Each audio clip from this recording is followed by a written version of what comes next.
All right, guys, in today's episode, we're going to be working on GTO, and we're going to be installing drive shaft loop enclosure on this deal. That's this whole setup right here. And guys, we're super excited about this. Let's jump into it here.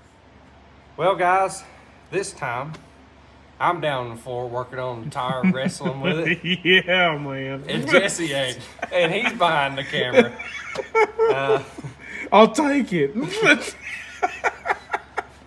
Lord, if y'all ain't ever put a big set of tires on a door car before, I'm telling you're you. missing out on life. No wonder why Pro Mod cars literally take they got this huge opening in the wheel well.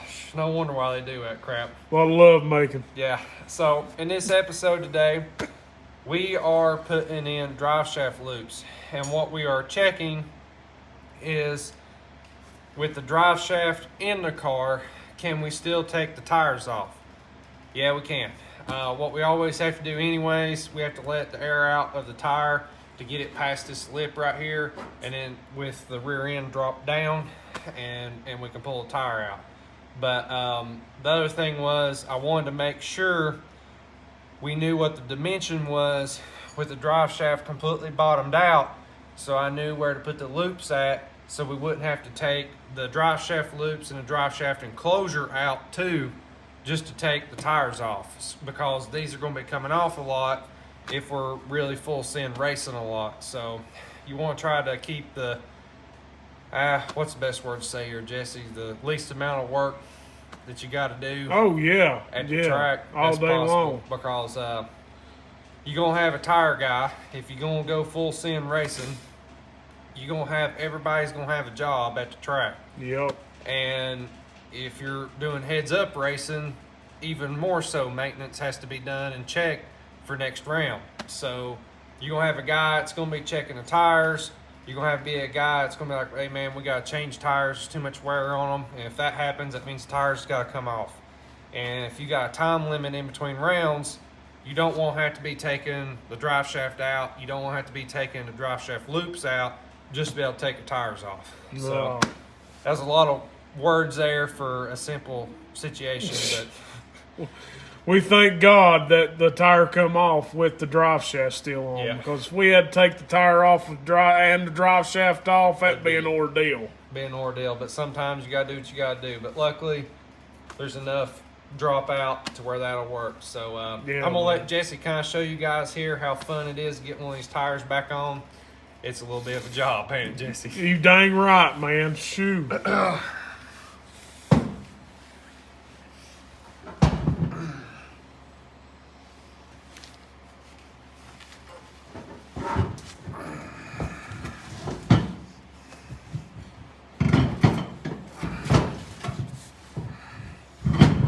Bingo. Boom, just like that. Yes, sir. Look like we know what we're doing. Exactly.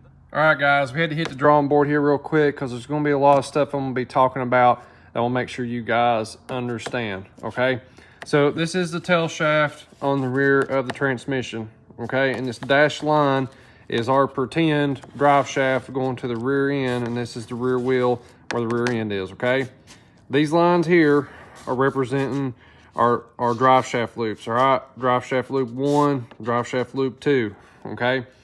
What you have to check and keep checking the whole entire process so you don't mess up is when the tire is at full compression, that means the car is at completely squatted down with all the weight on it, as far up as the rear end's gonna ever go with the shocks on it.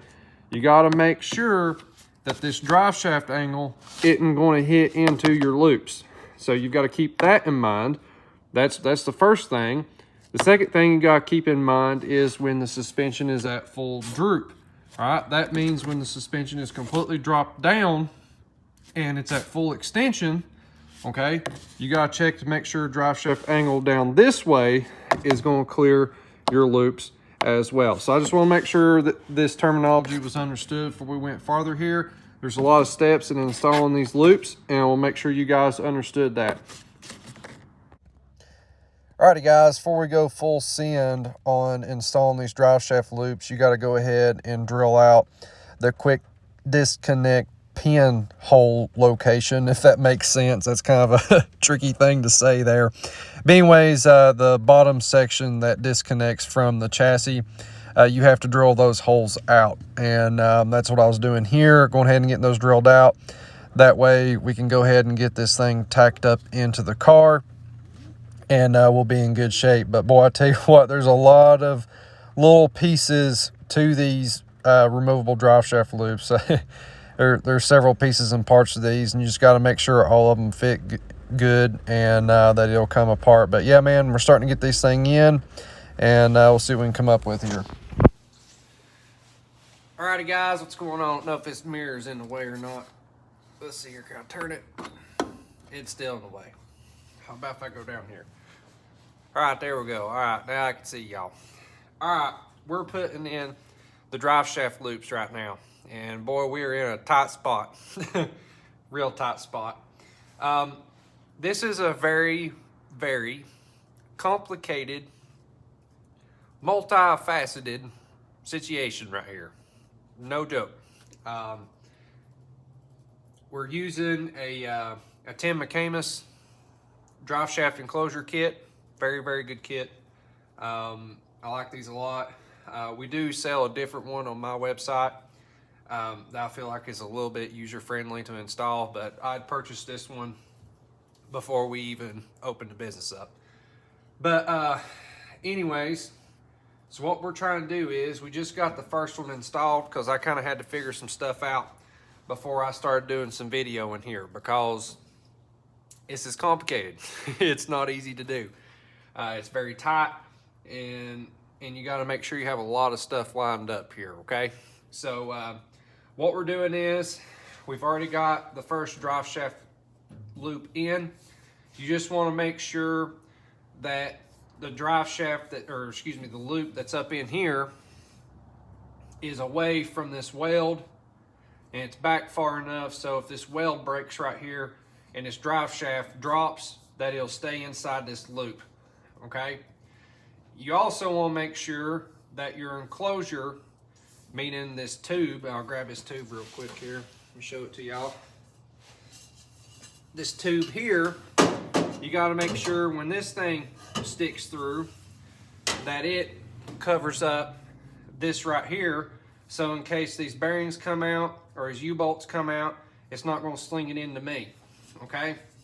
There's several different ways of installing drive shaft loops and enclosures, and there's several different kits on doing this. This one uses a round pipe, this big pipe right here. Most of the kits use a oval shape instead of a round pipe, and that's probably the one that I suggest to use to folks. We may even have to use that for this car. And the next step, once I show you guys how to install this deal here, the next step is what determines if you can use a round pipe or if you got to go to a piece of oval. So I'll show you guys that here in just a second. All right, let's talk about this loop here and getting it in. Okay, so we've already got our base mounted in to where these loops are going to mount to the chassis. We got lucky, the front one lined up on this X brace that's in the floor, and all that worked fine, okay? But when it comes to this rear one back here, we had to put in 2 parallel bars that ties into this bottom X brace, and I'll show you guys that an up close here and also under the car view so you all understand what I'm talking about. We've got to make sure that both of these loops are parallel to one another. I don't want one loop kicked out this way and then the other loop kicked out the other way. So when you guys look inside the car, or more importantly when I look in it, that both of these things look like they're parallel with each other. And how you do that is you got to use a mixture of several different tools. You can use a square, you can use some magnets, you can go from there. So you go ahead and make sure the front one is square, and it is. It's square with this tube, got a 90-degree angle here. We're gonna do the same thing back here with this one. All right, guys, while I'm lining up that drive shaft loop, you want to make sure that you constantly cycle your suspension up and down at full droop and full compression to make sure your drive shaft never hits the inside of the loops. All right, guys, so I wanted to make a little bit of a drawing here so you guys can kind of understand what's happening, because every time I try to get a better video of this inside the car, it just doesn't make any sense. You can't see what's going on, and there's just so many pieces of tubing in the car, it's hard to see. So what we're looking at is the bottom X in the floorboard. Okay, so I'm gonna show you guys inside the car what I'm talking about. That's this bottom X right here. Okay, that's the one in the floorboard underneath the transmission and the drive shaft. All right, this back bar back here, this is the bottom of the main hoop. All right, that's the main bar. It's connected to this down there at the bottom. That's that deal. Okay, all right, and this is up here at the transmission. Okay, well, our tail shaft is sitting back in here somewheres, roughly. All right, and we know that our first drive shaft loop can actually connect right in here to the existing X brace that's in the floor. Okay, it just kind of worked out that way. Now everybody's car isn't like this. Sometimes you got to do some different stuff in here, and we definitely had to do it for the second loop. All right, so the first loop is going to get mounted here. Okay, and then the second loop we're going to add in some bars, these dash lines right here. That's what they are. And then we're going to connect them right in here. So that second loop is right there in that section. So the first loop, I'm going to flip this drawing over where it's connected here and here. That is this loop right here. That's the first one. All right, number one. I'm going to write on that. That way you guys can see it. And then this one is number 2. All right, so 1 and 2. So number 2, it's connected back here on these new bars that we put in. All right, so I want to make sure you guys could see that on this. Some people have to add bars in right in here, okay, and right in here to be able to have room to actually connect those main hoops in. But on mine, was able to use the existing X brace and then just add in these 2 pieces here. So that's what we had to do there, and that was the only way I could figure out how to show you guys so you could understand what was happening. All right, so now we talked that over. You guys can see those bars have been put in back there in the back of the X brace. All right, and all this stuff is just tack welded in right now. It will get TIG welded up for final completion. Okay, but I've just got it all tacked up now because the next step that we've got to do is we've got to put this tube in. Okay, and I've got some concerns on whether or not this tube is going to work, and we're just going to have to see, and we'll find this out together. All right. So it's now time to take the tops off of the drive shaft loops, and we'll need to unbolt the drive shaft, pull it up, and then stick this tube on there so we can start lining some stuff up and see if this is going to work. So let's get to it. All right, so I wanted to make sure you guys understood how much work was in this and how crazy this can get, amount of times you got to take a drive shaft in and out of it. Well, the tube ain't going to work. It's hitting when the car is at full compression, and so we're gonna have to take the tube out and we're gonna have to do some stuff to it, so hold on here. Alrighty guys, so what I ended up doing is cutting this piece of pipe almost in half, and then spread it apart, and then add in some triangle pieces here. So one end of the pipe is still round and has a circular shape to it, and then the other end has an oval shape to it. So that way you've got enough room for the drive shaft to go up and down when your suspension is going at, full droop or at full compression. And we went ahead and tested this out. Went ahead and got the jack back underneath the rear end, jacked it all the way up at full compression, and made sure it wasn't a problem. And then also at full droop, and there wasn't a problem there either. So now we can go ahead and fully weld everything back up and grind this thing back down. And boy, I tell you, there was a lot of welding on this, but hey, it saved me about $200 and some to do it this way. If you've already got a piece of pipe and you want to spread it apart like this works, but there's a lot of work into it. There's a lot of prepping to actually get it to look nice once you're done welding it. But I think this thing turned out pretty decent. You guys can see this thing here after sanding it down and cleaning it up. I think once it's all powder coated and stuff, this will look really nice. All right, so now it's time to put the enclosure back on the drive shaft yet again and bolt the drive shaft back up to the yoke. It's in the tail shaft of the transmission. Good Lord, there's a lot of scientific words I just said right there. But anyway, so we got it all bolted up, and now it's time to get the quick disconnect tabs on this deal and get those tacked on to the drive shaft loops. All right, guys, had to do a little bit of a switcheroo. My car is now on the lift. Jesse's car is now down on the ground. Thank y'all so much for watching his newest episode of this thing, pulling out the driveway for the first time, or up the driveway for the first time. That video is blowing up, so thank you guys so much. So if you like Chevelle stuff, Big Block 396, go check out these episodes right here on our channel, and yeah, man, go see that out. All right, so back on the GTO. All right, so we have been in full swing of the drive shaft loops enclosures for like 2 weeks now. I've been working on this, and golly, there's a lot of work on it. So work on it when I can, and yeah, so let me show you guys the bottom side here, what this looks like. We went ahead and put the quick disconnect pins in that actually mounts the tube to these loops, okay? So this is the pin I was talking about. You got to tack these brackets here onto this tube, and now all that stuff is tacked up and it's ready for final welding. This is the bottom one that's at the front, and I'll show you guys the top one here. Let me get outside the car here. Oh, I need to clean up some of my mess. It's been crazy. All right, so here is the top one. There you go. And you can switch these either way, it doesn't matter, but this is just what worked for my car, so you could actually take these pins in and out. All right, guys, there's a top view of it. It's time to weld this deal up, and hey, man, this thing is done. It is looking good right now. Heck yes.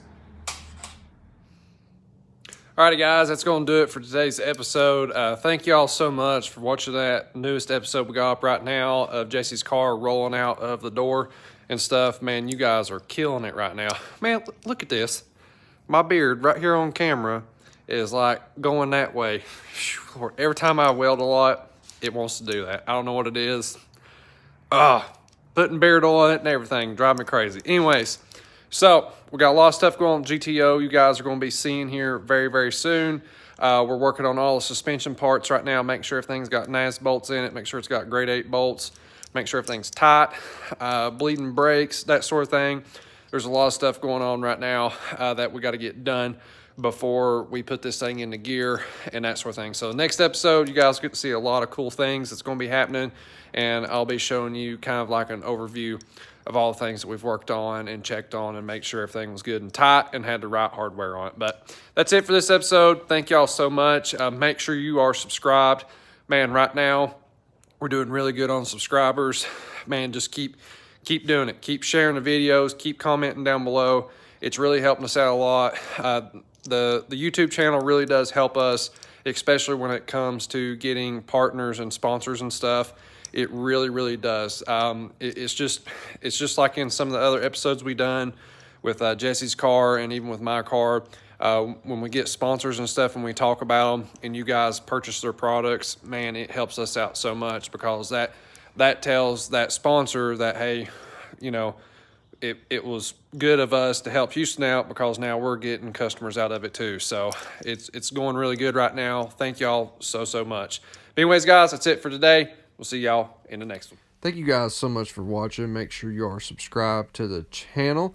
Don't forget to go over to KillerMotorsports.com, where we've got all kinds of merch over there and all kinds of high-performance products as well. And definitely a big shout out to our sponsors and partners. Till next time, you guys have a good one.